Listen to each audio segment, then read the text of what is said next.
The last time we checked in with Aarow Building, they were cutting thick foam so they could put it on the floor. This thick foam is what the floating subfloor floats on top of. The Advantech is going to be installed in 2 layers. So these 2 layers are going to be glued and screwed.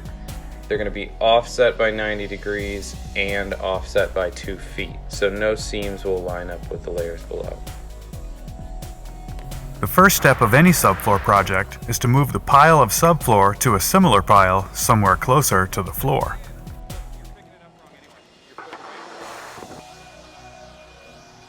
After blowing debris off the foam, they move sheets from the new pile into position.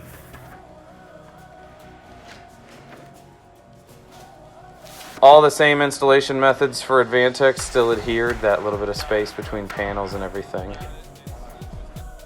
You can see here we have a spacer strip, that 1/4 inch of pine that's been ripped between the sub base and the Advantech. We have 95 feet in one direction in this house without an interruption. And so per Huber and Advantech's technical department, they prescribed this, you can see it here, this 1/4 inch reveal or 1/4 inch space. While everything will be glued and screwed together in the end, it may want to seasonally move or move with humidity a small amount. So that sub base that you could see, the 1/2 inch OSB is what we used. The drywall of the wall will come down and sit on top of it, but our trim will cover the face of it. So we don't have any concerns about it showing in the long run. Just like this would be a foundation pour in concrete, everything does have to come through at the right location, because after this layer we have no opportunity to move it. When it comes to cutting for all of our penetrations, the plumbing lines, supply and waste lines, the first layer, on this layer, we're not terribly concerned with getting it perfectly cut, a round hole around a round pipe. You can see that we actually did that in the foam as well, and then we just spray foamed down inside of there. Here's a sweet tip about scribing numbers on a block of wood.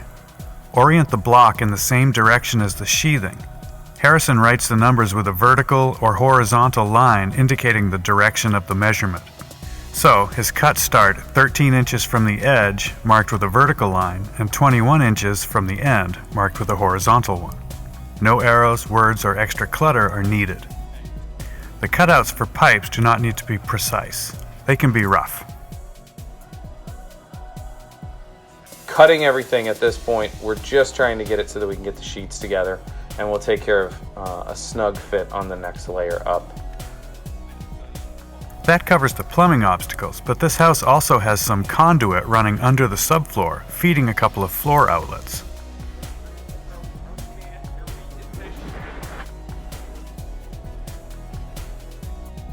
The electricians cut a V-groove with a circular saw. They laid in a conduit underneath our floor assembly, and then that conduit is empty for the time being.